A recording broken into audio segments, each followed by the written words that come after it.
Welcome back, Lecture 10. Today I'd like for us to get through about everything we can with limits. So section 2.2, I think we've barely kind of brushed the surface there. I'd like for us to get into the meat of that material, finish it, and also 2.3, and then we'll be pretty close, I think. I think we'll be able to get ourselves back on the syllabus by the end of class tomorrow. So we have from section 2.2 kind of the basic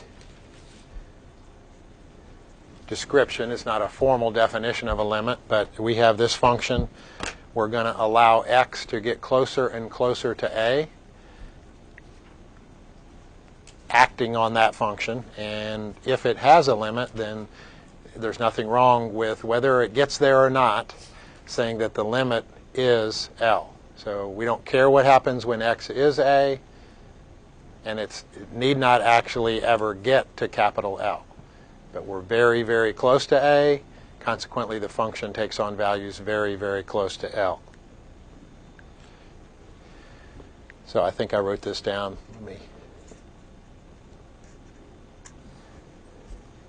As x gets very, very close, and I don't know what that means, and you're not going to know what that means. I don't know what very close means. Sometimes you can get quite a bit closer to the a value, and the limit we get there slowly, and other times you don't have to be very close to a, and all of a sudden you're practically there at the limit. I think we've already done one similar to this.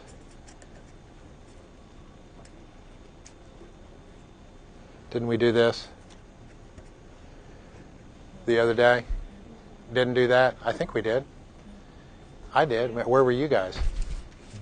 You just weren't. Maybe I did it before class. That's what happened. You guys weren't here yet. This happens to be one of the definitions of the number e. 1 plus 1 over n to the n power as n approaches infinity. Well, you don't have to get very close to infinity for this thing to start to converge on the number e. For example, if somebody has your calculator fired up and working this morning, 1 plus 1 over 100 raised to the 100th power. Somebody tell me what that is. 2.704, right? I'll put a little dot there, 2.704. Isn't that pretty darn close to the value of e already? Isn't e 2.718 approximately? So we're doing real well, and we're not very close to infinity at all. So it kind of varies from one problem to another how close you have to get to a to get to the value capital L. So we have looked at the so-called definition of limit. Let's say that we have a common function.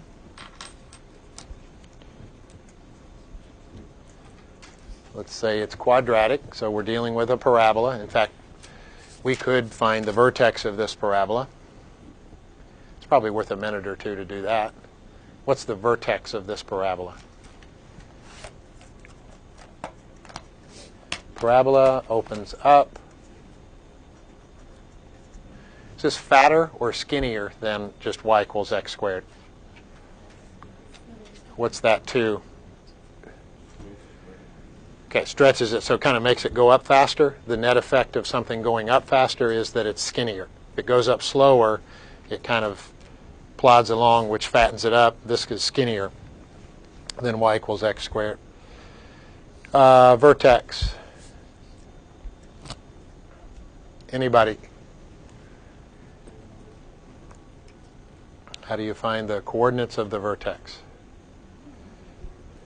Okay. Talissa. Is that right? Okay, I'm trying. Keep giving me some time here. Negative b over 2a, and then we'll put that into the function. And that corresponding y value is what we want. Well, I don't think negative b over 2a is really complicated here. So what is that? Negative 4 over twice 2. Negative 1. So the x value is negative 1. JT, what'd you say for the y value? negative 5. So that ought to be the vertex of this parabola. That's kind of a memorized thing. Remembering that the vertex, the x-coordinate of the vertex is negative b over 2a. Have you done something with this equation in the past where you could kind of put it in a different form? Does that ring a bell, like completing the square, that kind of thing? That also works. Let's see if you remember that, because it's kind of a backup.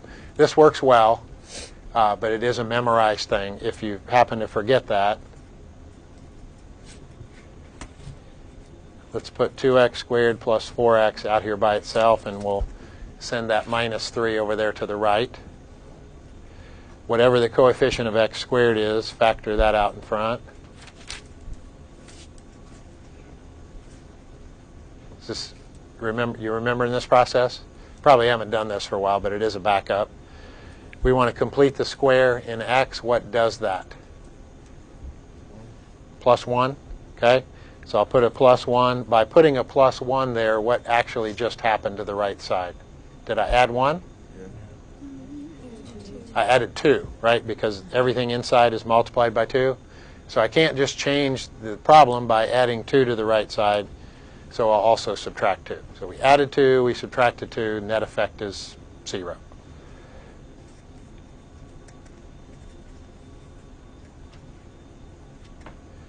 So that might be a form from which we can also pick off the vertex. Isn't this x minus negative 1, right? Which means what? 1 unit to the left? Isn't that what that says? Right? So negative 1, and this minus 5 at the end says we go what? Down 5? So there's our vertex another way. So if you forget that it's negative b over 2a, you can complete the square and pick the vertex off of that. In a couple weeks, you'll be able to take the derivative, set the derivative equal to 0, and that'll tell you where the vertex is, because that's true about this parabola also. So we know what we're dealing with. We know how to find the vertex. We could make a rough sketch of it. We could even find the intercepts. We're not going to go there right now. We're doing limit problems, so let's back up to the same function. 2x squared plus 4x minus 3. And let's see what happens when x approaches 1. Do you expect anything strange to happen at 1 or near 1 on this polynomial, which happens to be a parabola? Any discontinuities, any vertical asymptotes, any chance for square roots of negative numbers? None of that, right? It's a nice, smooth, continuous curve. We don't expect anything strange to happen near 1 or at 1. So this is actually a two-sided limit. So we want to, in a sense, we do this. We don't really do this when it's all said and done. But we want to see what happens to this function, to this parabola, as we put in values that are a little larger than 1, but yet are approaching 1. So maybe you can start with 1.1, 1.01, 1.001. And plug them into the function, see what you get for the y value, and we should see the y values converge on one specific number. We also, since we're letting x approach 1, we want to be able to approach 1 from the other side. Didn't I address that yesterday? The one-sided limits, what that means from the right and from the left? I think I did. So we want to get closer to 1, but we want to use numbers that are smaller than 1. 0.9, 0.99. You don't have to use these numbers. I'm just trying to illustrate that we want to get closer to 1, but we want to be smaller than 1. Would they be negative values? That makes you want to think of negative numbers, but you want to pick numbers that are pretty close to 1. Oh, 1, not right. negative 1. Right. Okay. So that might look confusing, but that little superscripted plus or minus sign, it just means from the right and from the left. So we want to be close to 1, and negative numbers really aren't very close to 1. So, but I think I know why you said that. You said that because of the minus sign. I'm not going to plug these in. I don't expect you to plug these in. We don't expect anything strange to happen. Do you see anything wrong in this case, rather than doing this, this, and this, coming in from the right, coming in from the left, and plugging in these values? That's a lot of computation that I think is unnecessary here. Can't we just put in 1? Don't you think we're going to be approaching that y value as we approach the x value 1, as if we had plotted that point 1, comma, whatever the f of 1 is? What do you think we are approaching as x approaches 1? 3. 3? Okay. Nothing suspected, no discontinuities, no vertical asymptotes. If that's the case, just plug it in. We don't really care, to be honest with you, what happens when x is 1. We really want to know when x approaches 1. But in this problem, there's nothing wrong with plugging in 1. When x is 1, y is 3. We feel pretty convinced that when x approaches 1, y approaches 3 on this particular equation. Now, in other ones, you'll probably want to do some computation in this area to see, are we approaching 3, and do some computation here and say, okay, are those numbers getting closer and closer to 3? But in this one, it's a parabola. It's a nice, smooth, continuous polynomial. Put it in, see what y is. Certainly, we're going to be approaching that. So graphically, we found the vertex to be what? -1, -5.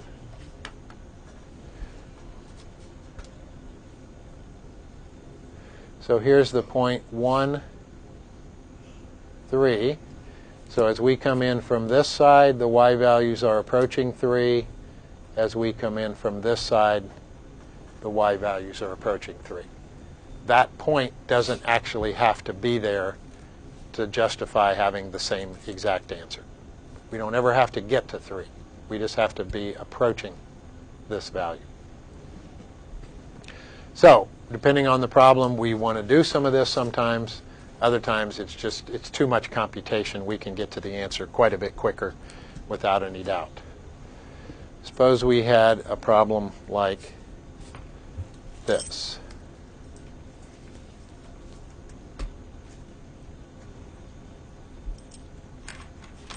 A little split domain function. So for all values other than 2, that's the function. And when x is 2, it's pretty simple. It's just a constant. It's 5. So we're going to take the limit of this function as x approaches 2. 2 being the kind of transition value over here in the domain. What's that first line look like?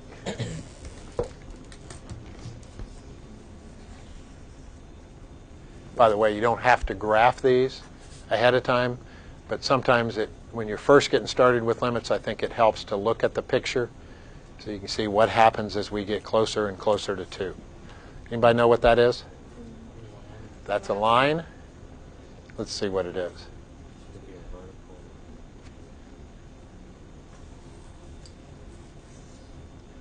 Can I reduce x minus 2 over x minus 2? Let me rephrase that question. When can you not reduce x minus 2 over x minus 2? If x were 2, we could not call that 1. Is that correct? If x were 2, we'd say 0 over 0 is 1. And we're okay because x is not 2. So at any other value, this thing over this thing reduces to 1 over 1. So we're really talking about the line y equals x plus 2. Is that correct? The whole line? Not the whole line. We're leaving out the value. Now, if you graph this, I know JT was messing on his graphing calculator. If you graph this on your graphing calculator, it's going to look like a line. It will look like a line. And in fact, it should look like the line that has a y-intercept of 2 and a slope of 1, right?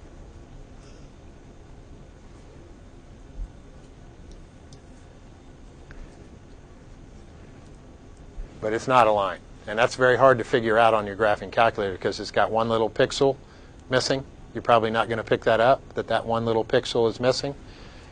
We kind of put an open circle there to show that there's a point missing. So this really is not a line. It's close to a line. It's a line with a hole in it. Where's the hole? F5. At x equals 2. And in fact, we also know the y value. Since x can't be 2, y cannot be, -2. I don't think I've heard it yet, 4, right? If x were 2, this would be 2 plus 2 would be 4. X can't be 2, therefore y can never be 4. That's this point right here. So it's a line. It has a hole in it at the point 2, 4, because x can't be 2, and that would be 0 over 0. 0 over 0 is kind of impossible to declare what that is. Now, when x is 2, what do we plot? 5. So we just go up one notch. That's what this function looks like. So we want the limit of this function as x approaches 2. 2 probable answers, 4 and 5. Okay? So let's see. As x approaches 2 from the right,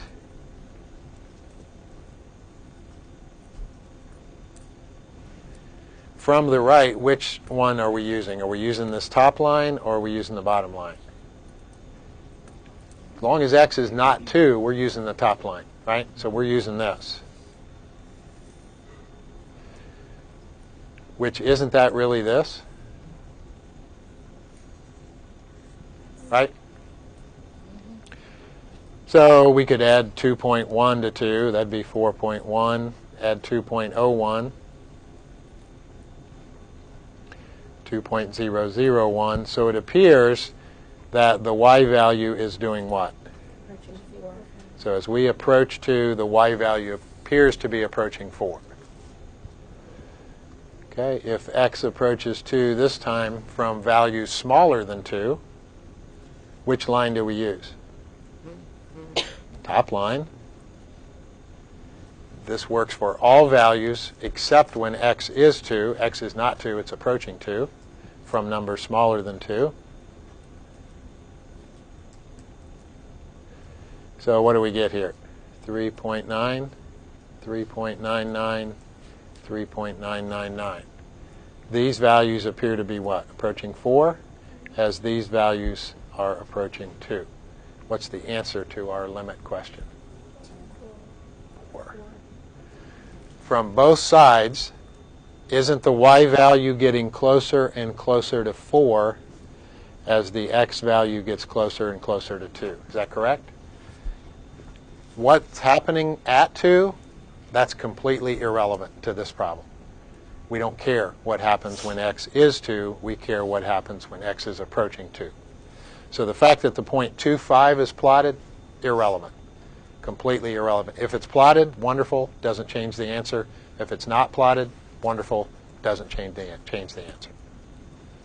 Is that okay? Have you graphed a line with a hole in it before? Well, if you hadn't before class today, you won't be able to say that after today, because there's a line with a hole in it.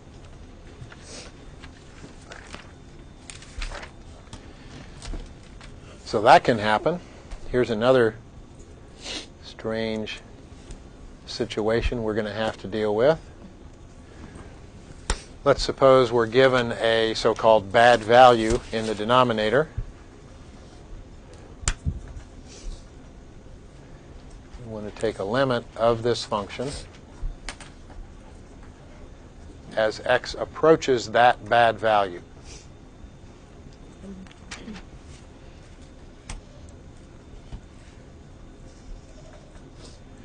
Tell me something about the graph of 5 over x minus 2.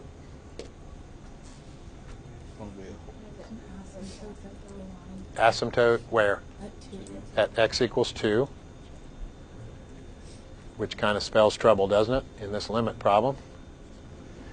If we pick values on the left side of 2, We pick 0. Do we get positive or negative? Negative. Negative. So probably it's down here. And if we pick values on the right side of 2, we get a positive. So it's probably over here. So obviously, we've got some problems at 2. That's the nature of a vertical asymptote. The graph is infinitely discontinuous there. So I think we're going to have a hard time answering this. Let's see if we can break it down into pieces. Come in from the right. Come in from the left. I still think we have problems. It's just going to approach positive and negative. That's exactly right. Now, what Blair said is it approaches positive and negative infinity. When we say that something has a limit, by strict mathematical terms, we're saying it approaches a number, right? It approaches 4. It approaches 11. It approaches negative 7. What happens as we come in from the right? Well, here we are. Are we approaching any one specific number? No. This is sometimes written. I still think the best answer to this problem is does not exist. A limit does not exist. It's limitless. Doesn't it go all the way up to positive infinity? To me, that says it doesn't have a limit. But you might see, and it's descriptive, it's not mathematically correct, you might see this for an answer. I don't have a hard time writing that, actually, because it's not mathematically correct. The limit of something can't be infinity, because that means it doesn't have a limit. So this is the best answer. Does not exist. It doesn't have a limit. In like fashion down here, what happens as we come in from the other side? Are we approaching any one specific number? No, we're not. It's headed down toward negative infinity. So you might see that written, that the limit is negative infinity. It's not mathematically correct. It's a description of what's happening. That's what's happening to the function as x approaches 2 from the left. This is what's happening to the function as x approaches 2 from the right. Best answer does not exist in both cases. Now back up to here. If these don't exist, this one doesn't have much hope, does it? I mean, if the two one-sided limits, neither one of them has an answer, certainly this one's not going to have an answer either. And it's kind of in worse shape. One side's headed toward positive infinity, the other one toward negative infinity. What happens as we approach 2? That's about as far apart as you can get.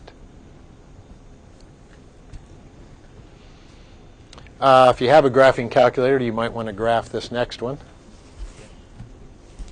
Kind of a strange function. We actually need the results of this limit a little bit later in the course.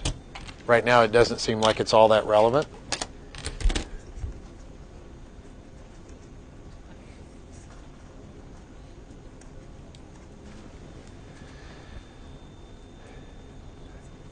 This one might be kind of hard to visualize.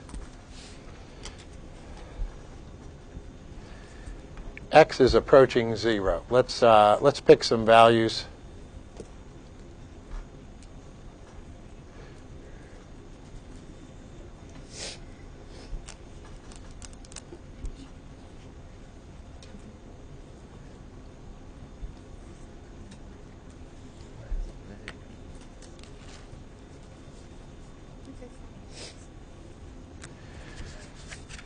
These are going to be radian measures, so let's pick a small value for x. I'm not going to start with a very small one. I'm going to start with one that we should be fairly familiar with. Let's say pi over 6.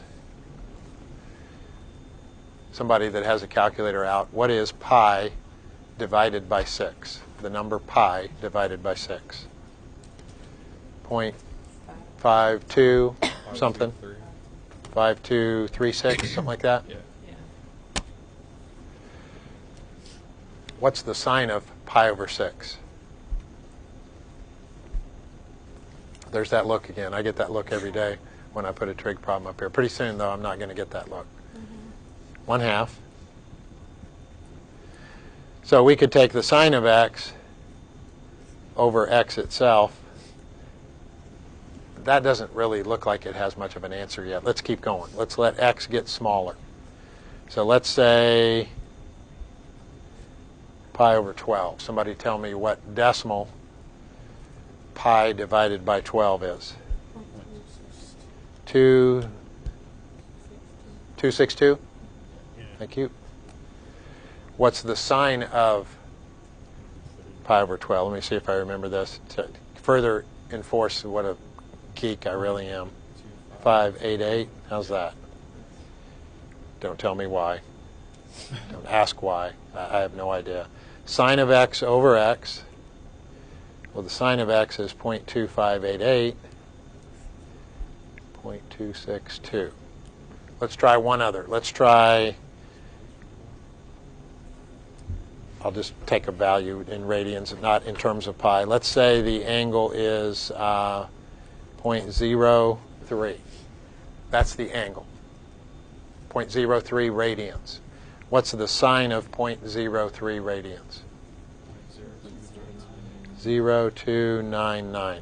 Is that becoming evident to you that the value in these two columns are getting closer together? Does it look like the x value and the sine of x are kind of getting closer together?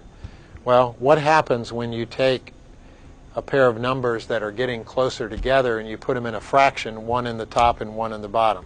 What happens to that fraction? That gets closer and closer to 1, okay, which should be what's happening here. 0299.03. We're getting pretty darn close to 1.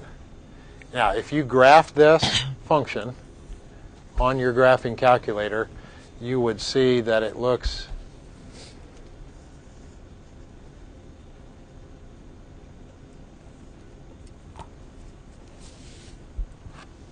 something like that. Now, again, your calculator is probably not going to emphasize the fact that there is not a point plotted there, but look back at the function. What is the sine of 0? 0. What is the denominator when x is 0? It's also 0. 0 over 0, don't know what that is, so we have to leave that open. So that's what it looks like. As we're coming in from this side, the y value appears to be approaching what? 1. As we come in from this side, the y value appears to be approaching 1. So from both sides, we're approaching the value 1.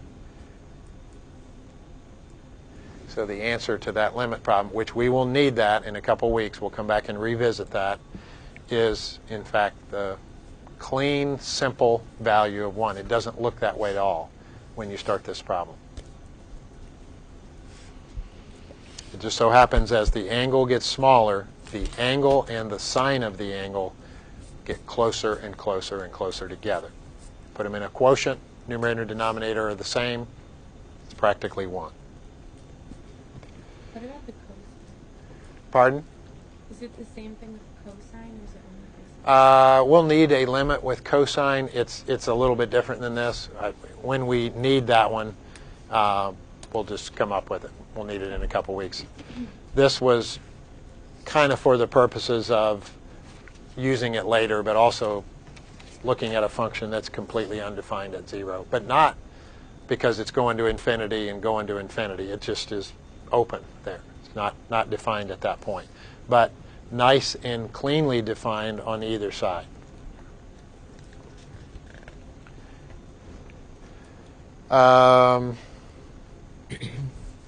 See if we need to do that. Yeah, we need to look at a one-sided limit that actually has an answer.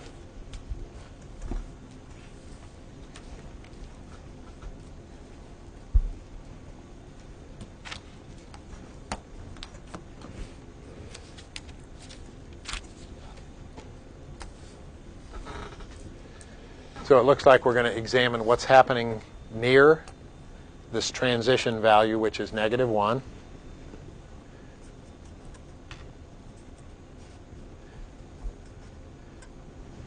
A lot of signs floating around here. So the value we're approaching is -1. We want to come in from the right. And again, we want x to approach -1. This time we want to come in from the left. Picture will probably suffice here. When x is -1, we've got this parabola that opens down and starts 4 units up. Is that correct? That's what the first line is. So -1, what would we get? 3? Is that correct? Yeah. We would square -1, then negate it, and then add 4 to it. So 3. Now we're going values greater than -1, so if x is 0, we get 4.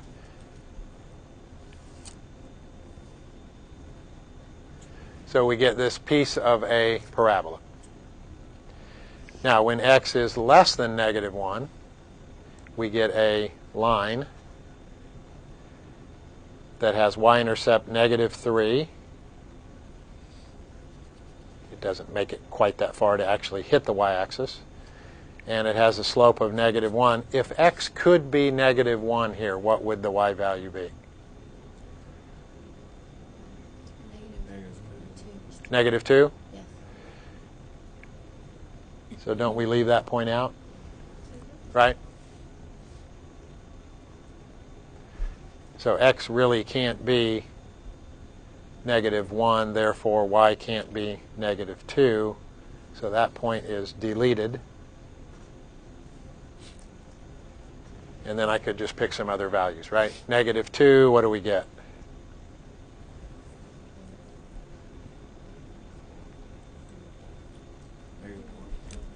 -1.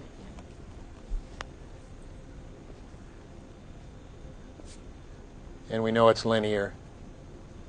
So there's our picture. We want to know what's happening to this function. What is the limit of the y values as x approaches -1 from the right? So that means we're coming in on the parabola, right? From the right. So we're coming in here as x approaches -1 from the right. What are the y values getting closer and closer to? 3? Yes. As we approach -1 from the left, we're coming in now on the linear part. What are the y values getting closer and closer to? -2. -2. So each one-sided limit has an answer, but the fact that these are not the same answer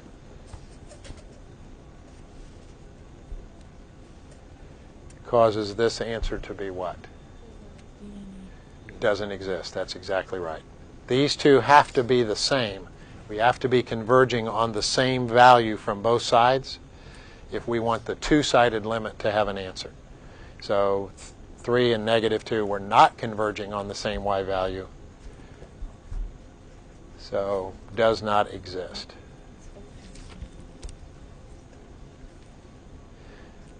Actually, I guess with the emphasis on a pretty small word in our language, a limit does not exist. Isn't that true? A means how many? 1. We don't have one limit.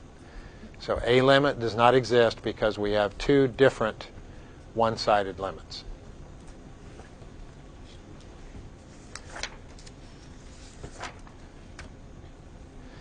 All right, we had questions on that before it moves? We had a sheet full of limit laws from the text. They're on page 108, if I remember right. We briefly looked at those. The limit of a sum is the sum of the limits. Limit of a product is the product of the limits. If you have a lead coefficient, it's okay to bring that out front. Those things are legal to do, but we probably never actually do very many problems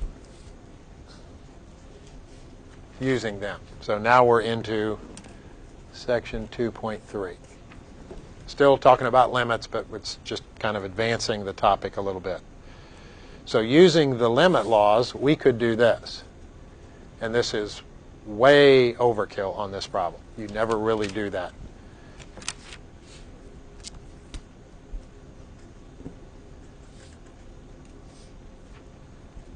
We could split it up because it's a sum or difference and evaluate this as 3 separate limit problems. Doesn't that seem like it's way overdone? It is. We could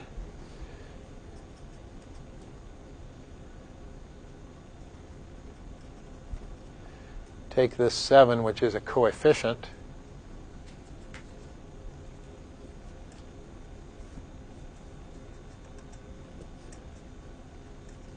and bring it out in front. Okay, all those things are legal. But more than likely, how would we do this limit problem? It's a polynomial. In fact, it's a pretty common polynomial. It's a quadratic equation. We know it's a parabola. We know it's defined everywhere. So there shouldn't be anything crazy going on at 3 or even around 3. We would just plug 3 in, right? So when that's the case, just plug it in. When plugging it in gives you some kind of distorted value, then you probably need to do something else. But although this is legal to do this, it probably is just way too much writing, way too much work for a problem that's that simple. So direct substitution, when it's available to us, we're going to take it. When you get an answer, something like 0 over 0, that should say to you, direct substitution doesn't work. I've got to come up with something else. Because as much as we want to call that 1, it's a whole bunch of answers other than 1. So we can't really say what 0 over 0 is. It's not like it's a secret. Like we can't say it because it's a secret. We can't say it because it's just a lot of different possible answers. So here are some problems where direct substitution will not work. So we can see some different things that we can do when direct substitution doesn't give us the answer. Let's try direct substitution. What do you get? 0 over 0, okay? So if you write down 0 over 0, and the problem is worth 16 points, guess how many points you're going to get? 0, okay? Because you haven't done anything yet. That's an indicator to you and to me. When I do a problem and I get 0 over 0, I haven't really accomplished anything yet. I don't have an answer. So it says we've got to do something else to come up with an answer. Something is causing us to get 0 over 0. It's probably a like factor. In this case, it is.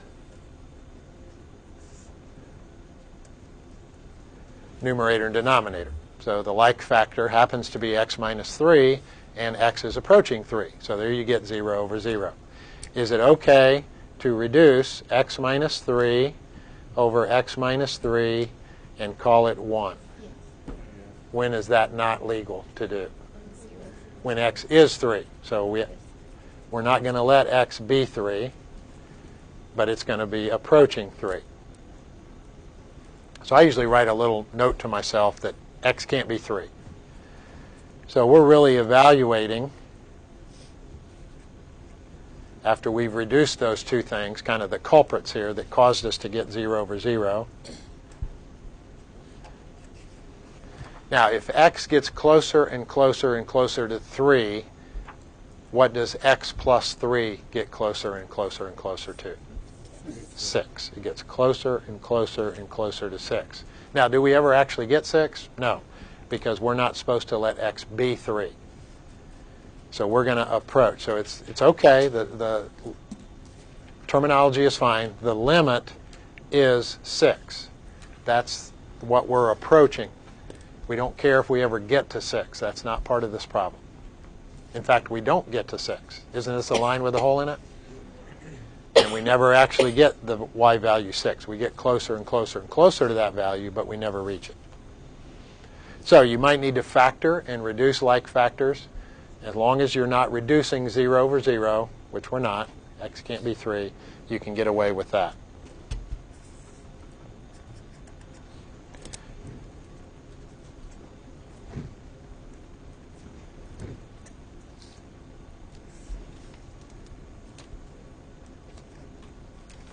We're going to come up with things that look like this on our own.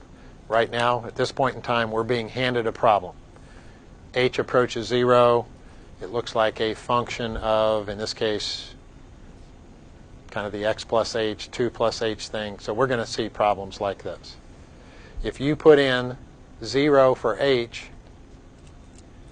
what happens to the numerator? You get 0, and h equals 0 in the denominator. We get 0 over 0. We've got to do something else. Any suggestions or recommendations here? Cube 2 plus h. Okay, let's cube 2 plus h. How do you cube something? How's that go? I would FOIL it. It's that little triangle thing. Let's go to another page here. We'll come back to this. Let's say we've got a plus b, and we want to cube it. Let's review this process. Not that we need to, but just kind of off to the side, just as a reminder. Blair. Isn't it like it's Squared first. a cubed plus, I think it's like 3ab. 3a squared b. I'll give you a hint on that one. Yeah, and then it's 3ab squared. And then it's plus b cubed. Does that look right? Sure. Okay. What's a check on that? Let's have a couple of little checks. The degree of that is 3. The degree of that is 3. Degree of that is 3, and degree of that is 3. Yes. Okay? We're cubing a binomial, so there should be one more than 3 terms, right? So it's got 4 terms. Here's a cubed, here's a squared, here's a to the first, and in here there's kind of an implicit a to the 0. Here's b to the 0, b to the 1, b to the 2, b to the 3. Now, how about the coefficients, which are 1, 3, 3, 1? They're correct. You've seen this, I'm sure. What's that called? Pascal's triangle. So this would be a binomial to the 0. This would be a binomial to the first. This would be a binomial squared. Isn't that correct? Doesn't it go a squared plus 2ab plus b squared, right? Coefficients are 1, 2, 1. So I'm adding these to come up with the number in the bottom. So 1, 3, 3, 1, that's our coefficients. So that ought to be a binomial cubed. Then it ought to be, if a binomial to the fourth, what? 1, 4, 6, 4, 1, right? So if we had to raise a plus b to the fourth power, we ought to be able to do that pretty readily. In fact, let's just do it. Take about, what, 20 seconds? A plus b to the fourth. First term? A to the fourth. Next term? 4. A to the third. Next term? 4. 6. A. Next term? 4. A. Cubed plus B. b to the fourth, right? So we've got that pattern going, and I don't know how, what power we're going to have to do this, but that will probably suffice as far as our purposes. So we've got 2 plus h. I'm going to leave that. Is that all right? We've got 2 plus h cubed. So that ought to be the first term cubed, right? Coefficients are 1, 3, 3, 1. So we've got a 3 here. 2 ought to be squared, and h ought to be to the first. Next term is 3. Coefficients are 1, 3, 3, 1. 2 to the 1, h squared. Yeah. And then the last term of this binomial cubed is h cubed. So we've cubed the binomial. Now we're going to subtract 8.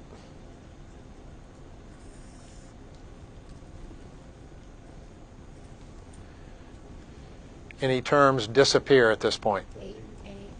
Okay, 2 cubed is 8, so there's an 8, and there's a minus 8, so they knock each other out. What else is also true in the numerator? You can take out an h. Okay, they all have an h. So if we factor out an h in the numerator, what's left? Plus 6h. Plus h. Does that look all right? Got agreement on that?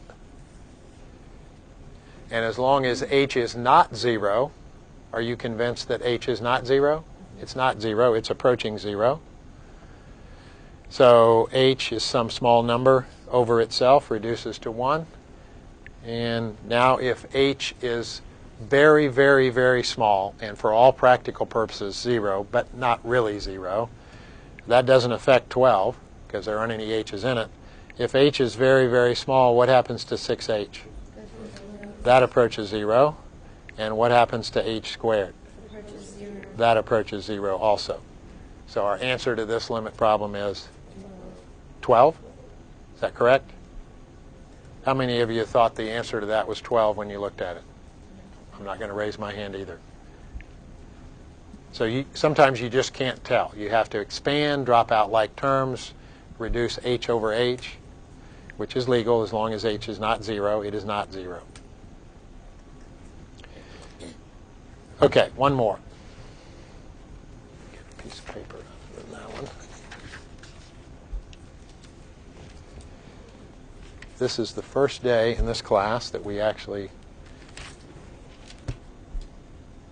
did what I thought we were going to do. And that's mostly my fault that we're a little bit behind, but I'm trying to get us back on the syllabus.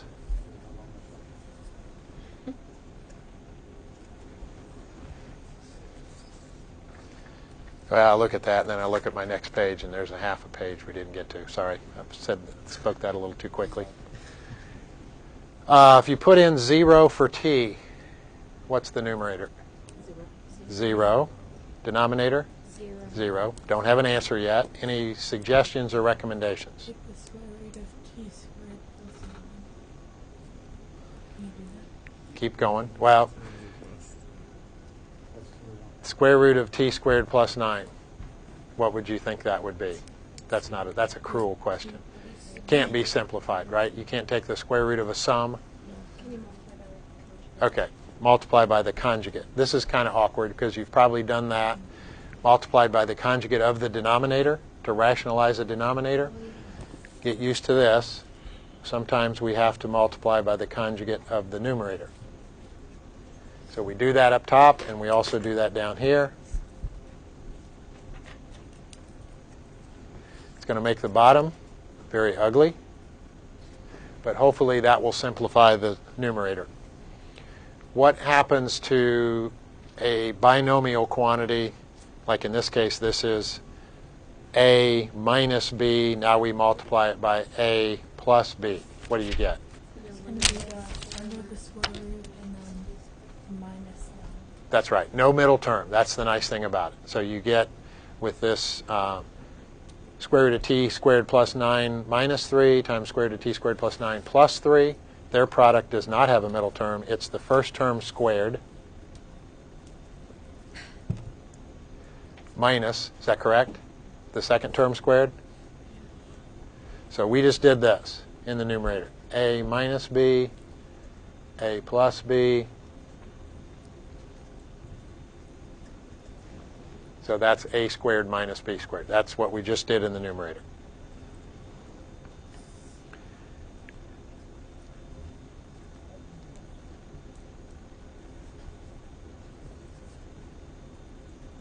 So let's simplify the numerator. When you square a square root, you get what's under the radical.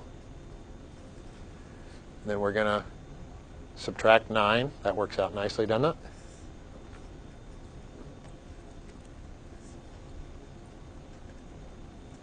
A lot of problems, a lot of math problems. You can tell they're going to work out as you're doing them. Things start to drop out. You see like terms, numerator and denominator. And if you don't see stuff like that, I don't know what it makes you want to do, but it makes me want to try another method because I think I'm wasting my time with this method. I'm thinking now this is going to work because plus 9 minus 9, they drop out. Then I see a t squared in the numerator and a t squared in the denominator, and I'm liking that. I know I can't reduce them if t is 0, but t is not 0. T is approaching 0. So t squared over t squared. Probably should write another step here.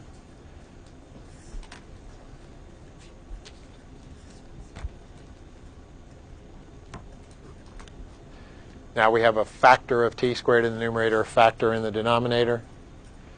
That reduces with that, as long as t is not 0. Now is it okay to plug in a value for t that's very, very, very close to 0? I got a 1. I'm thinking of 1. How about 0? How about if we plug in 0? Isn't that pretty darn close to 0? 1/3. 1/3. Yep. So we get square root of 9, right? If t is very, very close to 0. Square root of 9 is 3, plus this other 3 would give us 6 in the bottom, 1/6.